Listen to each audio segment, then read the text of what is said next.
আজ হচ্ছে রবিবার। রবিবার মানেই আজকের বাড়ির বউদের হচ্ছে ছুটির দিন। এটা হয়তো অনেকেই ভাবে, কিন্তু আমি মনে করি যে রবিবার আসলে না আমার কাজের চাপটা একটু বেশিই থাকে অন্যান্য দিনের তুলনায়। এই যে যেমন সকালে ঘুমাচ্ছিলাম, ঘুম ভরে মানে তাড়াতাড়ি করে মাছওয়ালা দাদু এসে হাঁক দিচ্ছিল, তাই চলে এসেছি মাছ কিনতে। এসে দাদুকে বলছি, তুমি এত তাড়াতাড়ি কেন এসেছো? আজকে একটু তো লেট করে আসতে পারতে।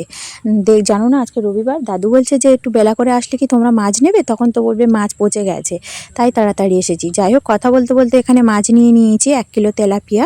ওখানে 3 রকম মাছ ছিল, তেড়ে মাছ, লোটে মাছ আর তেলাপিয়া। যাই হোক, মাছটা রেখে দিয়ে এখন আর কি কাজ সারছি। সকালে বললাম যে মাছটা আগে কিনেছি, কাজ সারিনি, তাই কাজটা এখন সেরে নিচ্ছি। কাজটা সেরে নিয়ে চলে গেছিলাম বাগানে। বাগানে গিয়ে পুঁই শাক, তারপরে ওই যে তোমার কুমড়ো শাক আর কুমড়োর ফুল তুলে নিয়ে এসেছি। ওগুলো রেখে দিয়ে এখন তোমাদের দাদাভাই ঘরের চালে উঠে এই পাতাগুলো পেড়ে দিল। পাতাগুলো ঘরের চালে ছিল, অনেক দিন হয়ে গেছে তো পচে পচে গেছে। যাই হোক, তারপর স্নান করে রান্না বসিয়ে দিয়ে এখন একটু খেয়ে নিচ্ছি পায়েস। আগের দিনের পায়েস ছিল, সেটা খেয়ে নিচ্ছি। মানে কাজের চাপে না খাওয়া হয়নি। তারপরে তোমাদের দাদাভাই আমাকে একটুখানি মানে আমাদের যেখানে ঘর হচ্ছে পাকা ঘরটা আর কি, সেখানে ডাকলো। ওই পোটের যেখানে পোটে হবে আর কি, পোটের ধারে না একটা ওই তোমার আঁশফলের চারা হয়েছে, ওটা আর কি তুলে অন্য জায়গায় বসানো হবে। এই এখানে বসানো হবে, এখানে গর্ত কাটা হচ্ছে, এখানে বসানো হবে, তাই একটু ধরতে ডাকলো। যাই হোক, ওখানে ধরে দিয়ে চলে এসেছি রান্নার ধারে।